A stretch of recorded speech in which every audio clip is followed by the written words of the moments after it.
Hey, I'm live.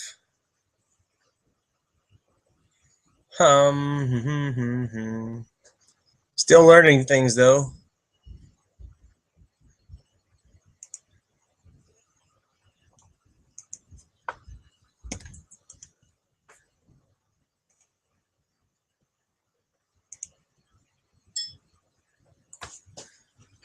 I need a new camera.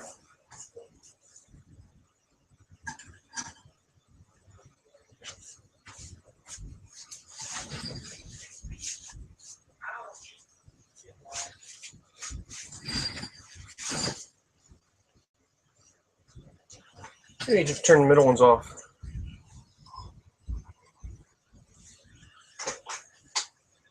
That's a little bit better, I think.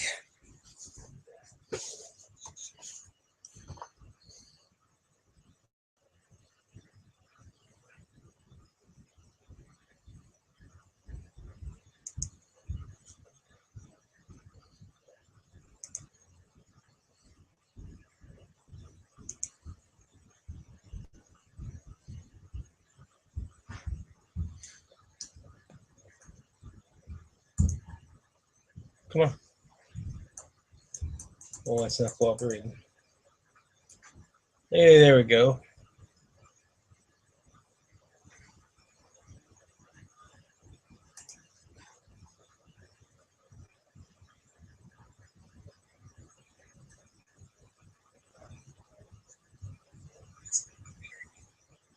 Very nice. Okay, cool.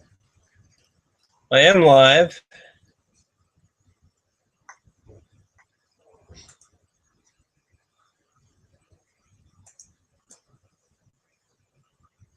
I even have a good stream rate, which is amazing since I didn't do anything.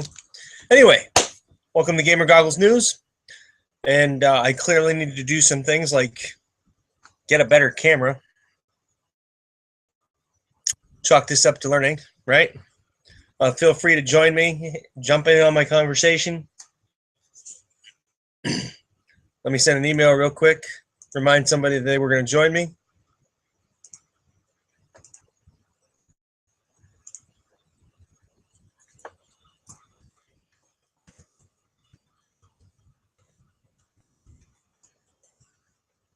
Anyway, tonight we're going to talk about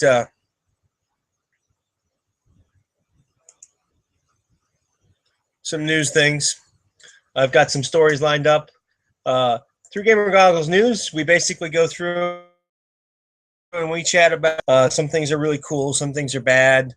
Last week we had some things that were death related.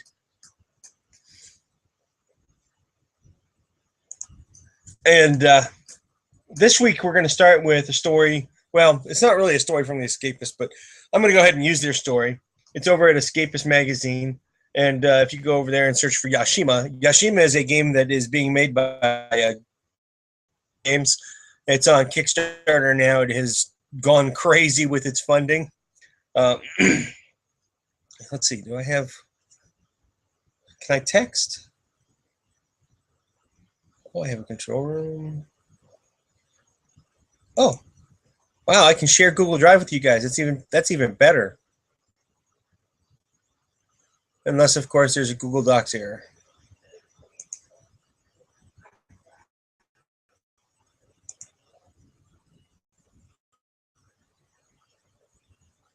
Well, hey, I'm back. Look at that. That's awesome.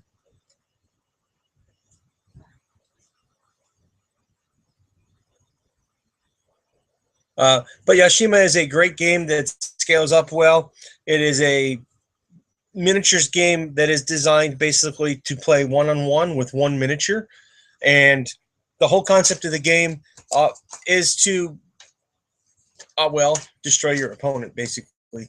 But what's cool about it is it comes with these hex maps. The game is played on hex maps, but basically you get like I wish I had one to show you, but basically about the size of a sheet of paper, you get a grid that's kind of in the shape of a hex. It's like and you throw that down, and your opponent throws one down, and that's the combat area. So if you play with 3 people, 3 miniatures, and you get a third hex map, and then it just scales up that way. Nobody's ever out of the game, and they just keep going at it. They fight and fight. What happens basically is when you die, you become reincarnated as a kami spirit, and obviously it has that Japanese influence, so that you're going to have that the 5 elements type of thing going on. That's that show or that story. Next story we have is comes to us from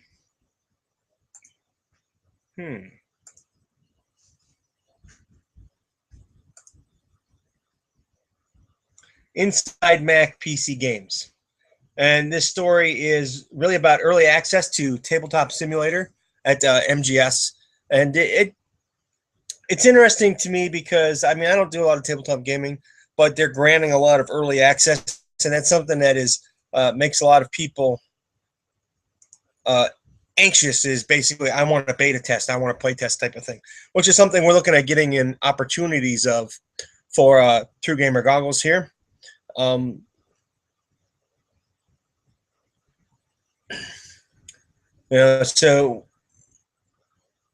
the early access of the game for Tabletop Simulator is going to give you certain features like an online sandbox, unlimited games, multiplayer physics with objects that collide. They're going to create your own modes easily, player chats,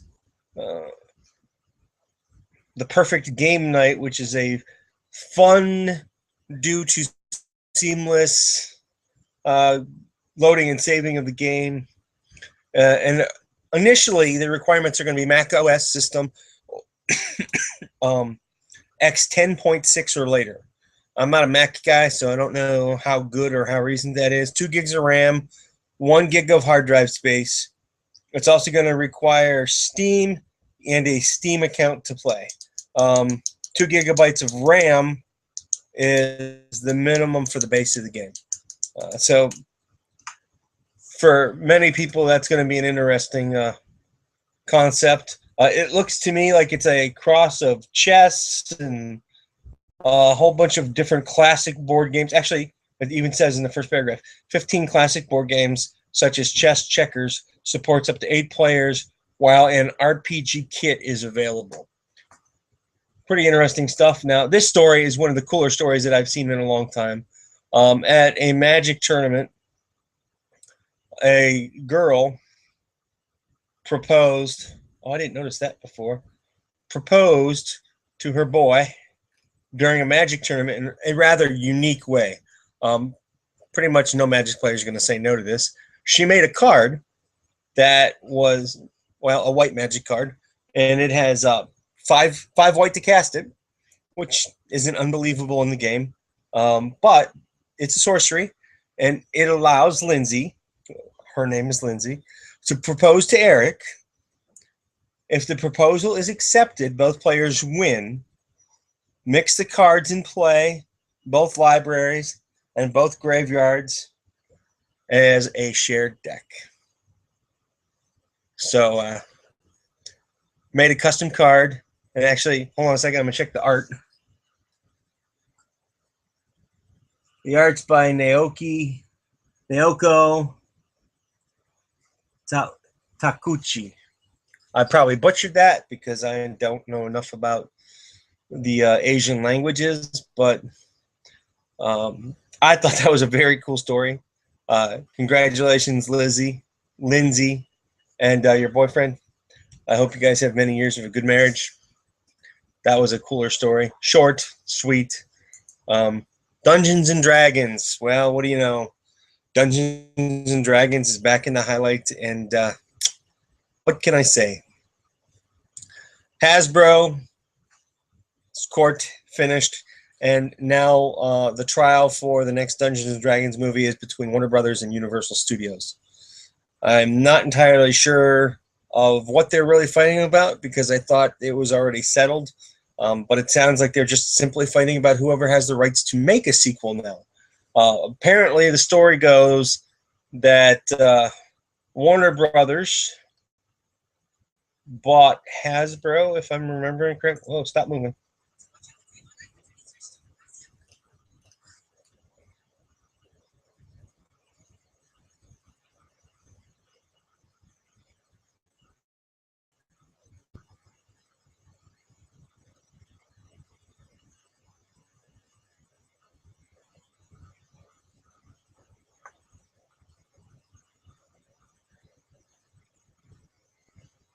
The rights,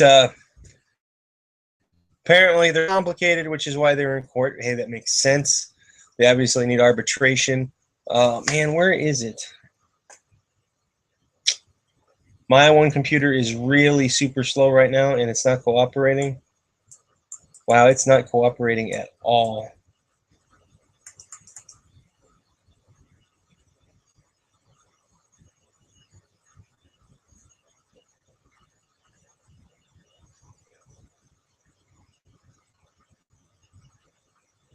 Toy giant Hasbro, who has owned D&D property since 1999, acquired Wizards of the Coast. Oh, come on. Close. Don't need you open. Oh, and the story is from HNGN. That's Headlines and Global News.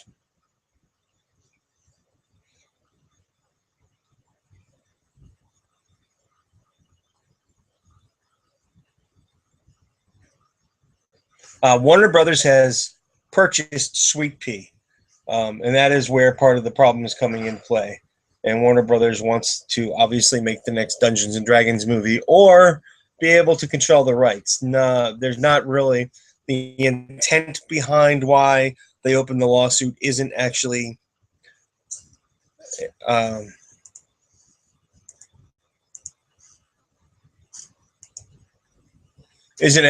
clear. The lawyers haven't made it clear, which is probably one of the reasons why they're in court. Next story. One of my favorite stories, because I've been saying that this type of thing has been coming to Games Workshop for quite some time. Games Workshop is on the prowl, and they are looking to hire a new CEO. The article goes off, and of course, because it's a Games Workshop article, and it deals with their announcement, it is sugar-coated, and everything is pretty and peachy, irregardless of what may or may not going behind the scenes. Everything is going in Games Workshop's favor, even though all the records and things that have been released in the recent past say that that's not the case. I suppose if you profit £8 billion and your projection was £16 billion, you don't have too much to complain about, though. At least don't quote me on those numbers. Those numbers are a couple weeks old, and they're lingering in the back of my mind. And that story is from StarburstMagazine.com. Let's see here. Let's see if there's any requirements for the job posting. Nope. No requirements. Well, that's all the stories I've got, but I have some other things I want to chat about. I don't know if you guys have had the chance to purchase this yet. But I mean, okay. This little commentary on this is going to be a little bit unfair because, well, the Dungeons and Dragons starter set, for me, in the end, ended up being a slight disappointment. Not because it's not good. It is good. It is everything that you need for a starting player to streamline and get into the game. They did a great job with that. And if that's what they wanted to market, they marketed it fairly well.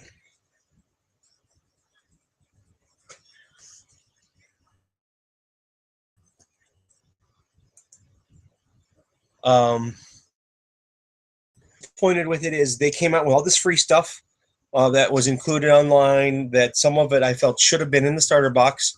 I felt that the starter box should have been a tool to bridge the gap for 3.5 players into 5th ed and for 4th ed players into 5th ed. But arguably those players don't need it, but with all the free materials, they also didn't need the starter. And all of the free materials pretty much kind of make the starter obsolete. That's why I was disappointed. I expected more meat in the box for experienced gamers. With that being said, I'm very happy with all the other D&D products that have come out so far. The Player's Handbook is good. I'm in the process of making several characters. I'm making a dragon. Well, I rolled stats the other day, and then I picked what characters they're going to be. That's generally how I do it. I have a wizard I'm making, a cleric because his stats are pretty much streamlined. I have a paladin that I'm going to go ahead and make a dragonborn paladin because his stats are pretty ridiculous, but they're not nearly as ridiculous as the monk who has 3 17s. Actually, the monk's lowest stat is a 17. A 15, which is pretty phenomenal, and I really can't wait to make those characters. If I finish up my D&D 3.5 stuff tonight, I am going to go ahead and work on my 3.5 character for the campaign that we've been playing in for, well, I haven't been in it for the full 14 years, but my friend has been DMing it for 15 years. And that seems like a long time for a campaign, but it's not all the same set of adventures. It's a storyline. If he decided he wanted to ever make it a book, he easily can come out with like an Undermountain for the Eberron campaign setting, which is pretty cool, I think. Gosh, on that news front, I am getting ready to start playing some Drop Zone Commander. I've been looking into the rules. I'm quite happy with them. The game looks like it plays a lot faster than I thought it was. It should not take 2 hours to play a game or to teach somebody how to play a game. So that is always a bonus. And then shortly after that, there's going to be some Relic Knights on the table as soon as I get a second starter. And let's see what else. I played Dark Gothic yesterday from Flying Frog. It's a pretty interesting game. The mechanics in it are very different for a card game. I am not used to a card game where you fundamentally need to control the whole size of your deck. You have to build your deck while you're playing the game, and you have to filter it out to score your points. It's pretty amazing, I think. I think they did a really good job.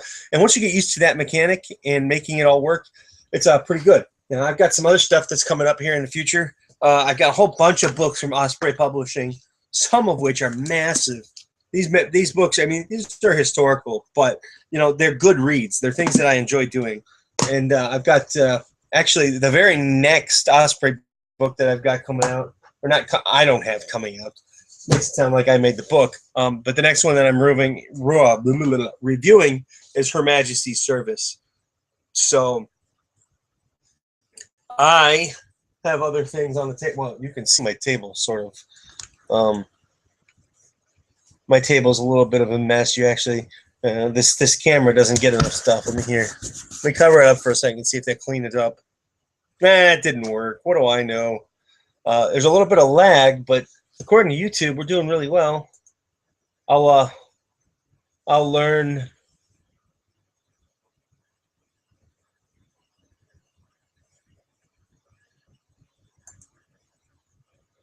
Well, I'll have to learn how to do that.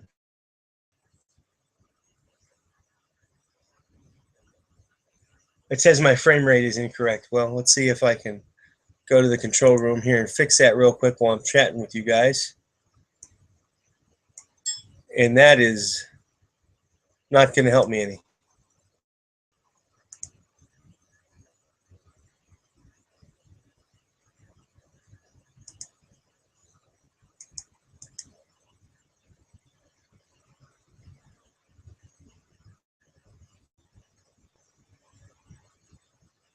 Well, I can adjust bandwidth there.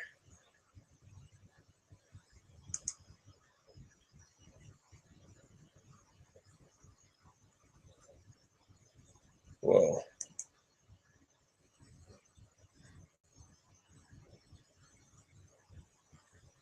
Very cool. Can you tell I've never done this before?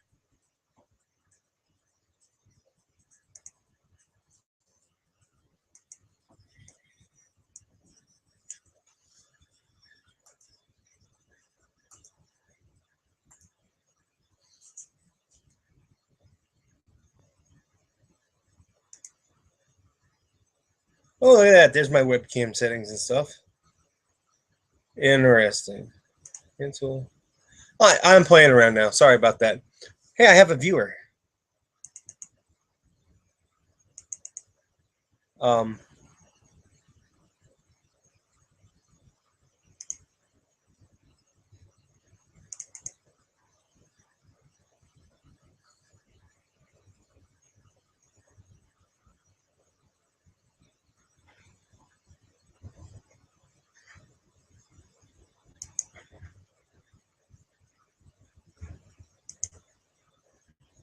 I know there's a way for me to see somebody.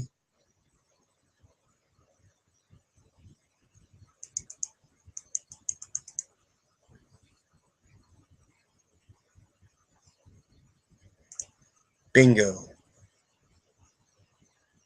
No, that's not what I want.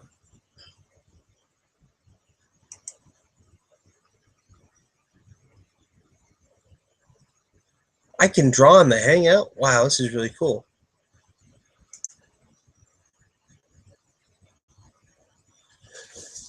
Features disabled.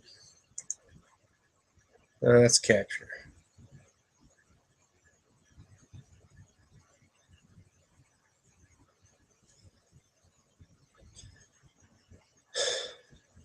Well, I apparently have a lot to learn.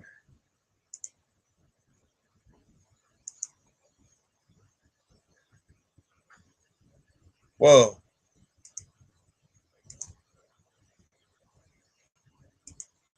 Anyway,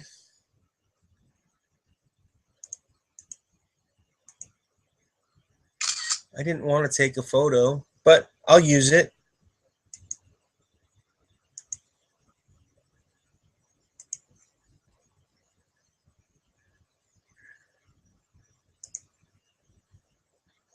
Hey, look at that.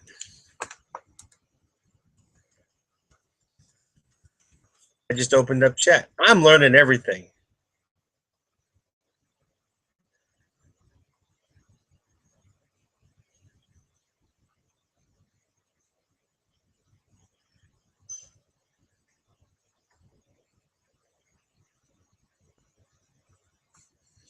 Well, I had a viewer,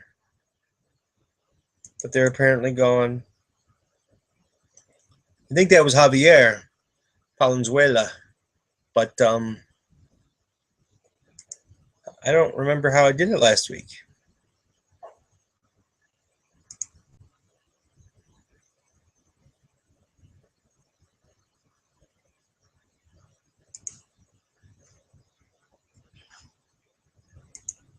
Well, guys, I obviously have to practice doing some things before I make this a regular.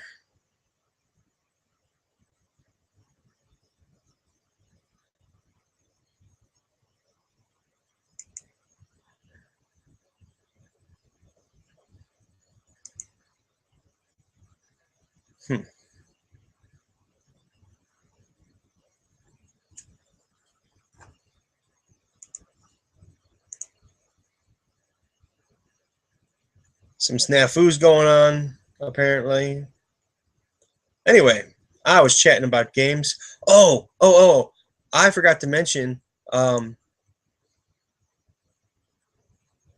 Aries Games is they've got license for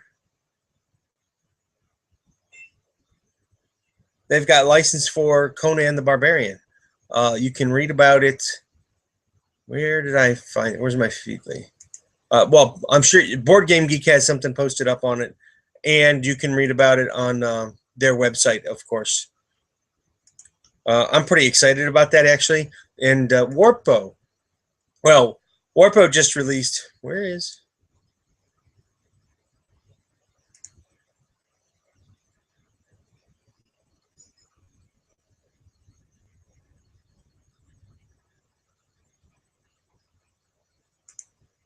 Oh, ha!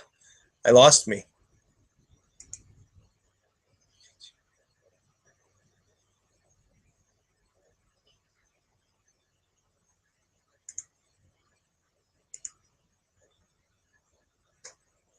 Hmm.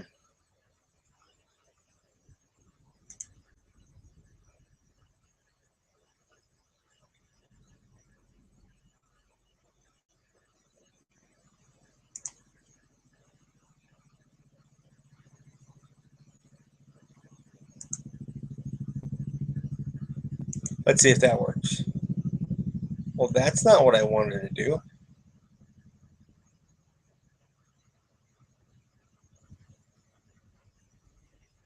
Well, I'm going to have to watch this and learn from my mistakes. Whoa.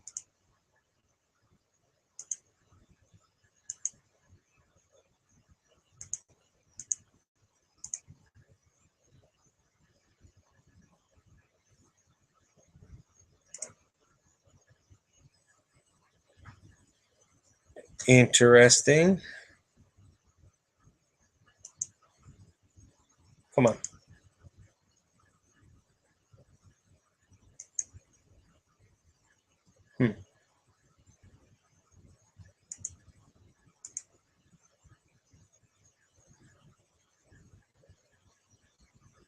I have a lot of practice to do. I thought that I was going to be able to see everybody the whole time I was doing this, but apparently that is not the case.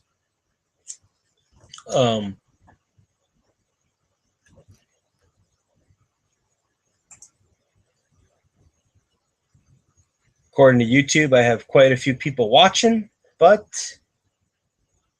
anyway, back to gaming stuff because that's what we're here to do, and I'll do more research at a later date. If any of you know anything about using Google and want to educate this man, please do, especially if you're good-looking, brunette, or redhead.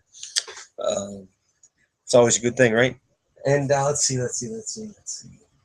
The Monster Manual released today. So if you don't have the D&D Next Monster Manual and you wanted to pick it up, it is available at your local store.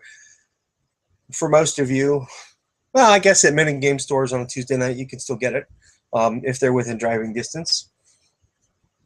I'm looking forward to diving into All Quiet on the Martian Front here in the near future. I am also starting... Wow, it all cleaned up. What happened? You can see everything.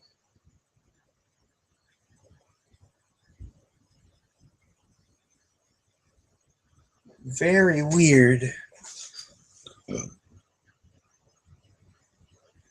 Anyway, I'm getting ready to start a Rifts campaign. I may need a player, so keep that in mind. I am also starting, well, not starting, I've kind of stopped running my Eberron game, which is in the future, that's tied into my friends campaign. So, and that is actually for my family and some friends, but we're going to restart that. It's a very cool storyline. So you'll hear me talking about tidbits of that, as well as Rifts. Let's see, D&D. I'm going to start a Pathfinder game, maybe a Silvervine Games game, which that was almost redundant, right? The Silvervine Games game, which if you've never played Silvervine Games, it's a really cool system. Story usually trumps rules in the game. The guys who created the game are local to Canton, Ohio-ish. They're all spread out all over Ohio for the most part now. But I know most of them. I do believe I've met all but one of them. And they're a really great group of guys. You can present your ideas to them, and they make it work. Silvervine Games is one of those things where if you have a character concept, you can build it. And it's pretty much that simple. One guy made himself a sandwich, and his toaster was his armor. And when he wanted to attack, he launched himself out of the toaster, which is pretty awesome. That's one of the top 10 characters ever made. Which, by the way, if you dig around our blog, gamer-goggles.com, you can find some RPG theater probably underneath that tag. Well, they're not live sessions, but we recorded them and edited them, and we threw up our sessions of Silvervine Games a couple years ago. And it was some great times. There's some good story in it. So you might want to check that out. But for now, this is still an experiment. I botched some things. And, well, I'm going to have to say good night, all. Thanks for watching. If you're watching, I know that this is not going to be the prettiest thing to watch on my YouTube channel. So let it rip. Thanks for watching. Have a good night.